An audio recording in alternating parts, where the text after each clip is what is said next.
அரசியல் அலசல் நிகழ்ச்சிக்கு வரவேற்கிறோம். அண்ணே, இன்னைக்கு என்ன செய்தி நடந்திருக்கு? என்ன செய்தி நடக்கல. திருச்சி மாநகரமே அப்படியே உலுக்கி இருக்காப்புல. யாரு? தளபதி விஜய் அவர்கள்.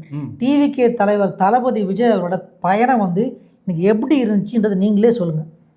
ரொம்ப நல்லா இருந்தது. கிட்டத்தட்ட ஆயிரக்கணக்கானோர் கலந்துக்கிட்டாங்க. 6 மணி நேரம் காத்திருந்து தாவேக்காருடைய தொண்டர்கள் இந்த நிகழ்ச்சியை முடிச்சிருக்கு. சுற்றுப்பயணத்தை சிறப்பாக ஆக்கியிருக்காங்க. அதில் 505 வாக்குறுதிகளை திமுக நிறைவேற்றலை அப்படின்னு பட்டியலிட்டிருக்காரு. குற்றச்சாட்டு வச்சிருக்காரு. அதில் முதன்மையாக பார்க்கும்போது பெண்களுக்கு இலவச பயணம் கொடுத்துட்டு அதை ஓசின்னு அசிங்கப்படுத்துறாங்க. ஓசி பஸ்ன்னு கிண்டல் பண்ணுறது தவறான விஷயம்னு சுட்டி காட்டுறாரு. ஆமாம். அதே போல் மாணவர்களுக்கு கல்வி கடன் ரத்துன்னு சொல்லியிருந்தாங்க. அதையே நிறைவேற்ற பண்ணலை. அதே போல் செஞ்சீங்களா ஆமாம் செஞ்சீங்களான்னு கேட்டிருக்காரு. அதே போல் அரசு வேலையில் 2 லட்சம் காலை பணியிடங்கள் நிரப்புறேன் அப்படின்னு ஆட்சிக்கு வந்தால் செய்கிறேன்னு சொல்லியிருந்தாரு. செஞ்சாரா? அதே போல் அரசு வேலையில் மகளிருக்கு 40% இடஒதுக்கீடு சொல்லியிருந்தார். அதை செஞ்சீங்களா அப்படி கேட்டிருக்காங்க. அதே போல் மெட்ரோ ரயில்கள் வேலை எப்போ தொடங்கும்? திருச்சி மாநகரத்தில் மெட்ரோ ரயில் வேலை எப்போ தொடங்கும்? மாரிஸ் ரயில்வே திட்டம் எப்போ தொடங்கும்? மேம்பாலம் எப்போ முடியும் அப்படின்னு கேட்டிருக்காரு.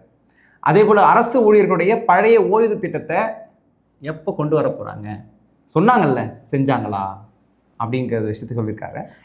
டீசல் விலை லிட்டருக்கு 3 ரூபா குறைக்கிறேன்னு சொல்லியிருந்தாங்க. இன்னை வரைக்கும் குறைக்கல. அப்போ இது எப்போ செய்வீங்க அப்படின்னு கேட்டிருக்காரு. திமுக எம்எல்ஏவுக்கு சொந்தமான மருத்துவமனையில் கிட்னி திருட்டு நடக்குது அப்படின்னு தெரிஞ்சும் கண்டும் காணாமல் இந்த அரசு இருக்குது அப்படிங்கிறத சொல்லியிருக்கிறார்.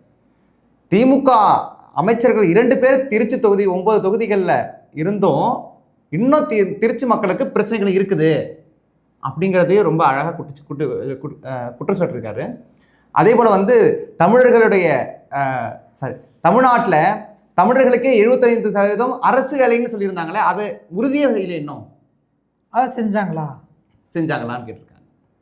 இப்படி படிப்படியாக நிறைய விஷயங்களை பேசியிருக்காரு. கிட்டத்தட்ட இந்த 20 நிமிஷத்தில் திமுக தான் கேள்வி கேட்டிருக்காரு. அவர் என்ன பண்ணுவாருன்ற மாதிரி எதுவும் சொல்லியிருக்காரு. இறுதியாக சொல்லியிருந்தார். என்ன சொல்லியாருன்னா, இனியுமா நீங்கள் திமுக ஓட்டு போட போறீங்க அந்த மாதிரி கேள்வி கேட்குறாரு. நம் தலைமையில் ஆட்சி நடந்தால் இது போன்ற விஷயங்கள் நடக்காதுன்னு மட்டும் சொல்லி முடிச்சிருக்காரு. நல்ல அருமையான விஷயம். வேறு திருச்சி மண்ணில் இதை ஸ்டார்ட் பண்ணதுக்கு காரணம் என்னன்னு சொல்லியிருக்காரு. அறிஞர் அண்ணா அவர்களும் எம்ஜிஆர் அவர்களும் தொடங்கின இடம் இது, அதனால் இந்த இடத்துல நானும் தொடங்கணும் அப்படின்ற மாதிரி ஆரம்பிச்சிருக்கேன் அப்படின்னு சொன்னாப்புல. ஆமாம். ஆக மொத்தம் டிவிகே தலைவர் விஜய் அவர்கள் 20 நிமிஷம் அந்த பேச்சில் திமுக எதிர்த்தும் இவர் என்ன பண்ண போகிறாரு, உங்களுக்கு என்ன ஆதரவு பண்ணிங்கன்னா இதெல்லாம் பண்ணுன்ற மாதிரி சொல்லியிருக்கிறாப்புல. அடிஷ்னலாக ஒரு 3 பாயிண்ட்டு என்ன அப்படின்னா, மின் கட்டணம் மாதம் கணக்கீடு பண்ணி செய்கிறதா சொல்லியிருந்தாங்க. அதை ஒன்றும் உறுதிப்படுத்தலை. ஆமாம். அதுக்கப்புறம் திருச்சியுடைய காவிரி நீர் பிரச்சனைகளை எப்படி தமிழக அரசு கையாண்டிருக்காங்க. மக்கள் நல பணியாளர்கள் நிரந்தரம் பற்றி இது வரைக்கும் வாயை திறக்கல. செய்வாங்கன்னா செய்ய மாட்டாங்க. இதை செய்வீங்களா அதை செய்வீங்களா ஆமாம் அப்படின்னு சொல்லிட்டு தளபதி விஜய் அவர்கள் கேள்வி கேட்டிருக்காங்க. அதுதான் இந்த 20 நிமிட பேச்சு. கண்டிப்பாக இதுக்கப்புறமும் இருக்குது. பெரம்பலூர் மற்றும் அரியலூரில் இது கொஞ்ச நேரத்தில் ஆரம்பிச்சிருவாங்க. பொறுத்திருந்து பார்க்கலாம். வணக்கம். நன்றி.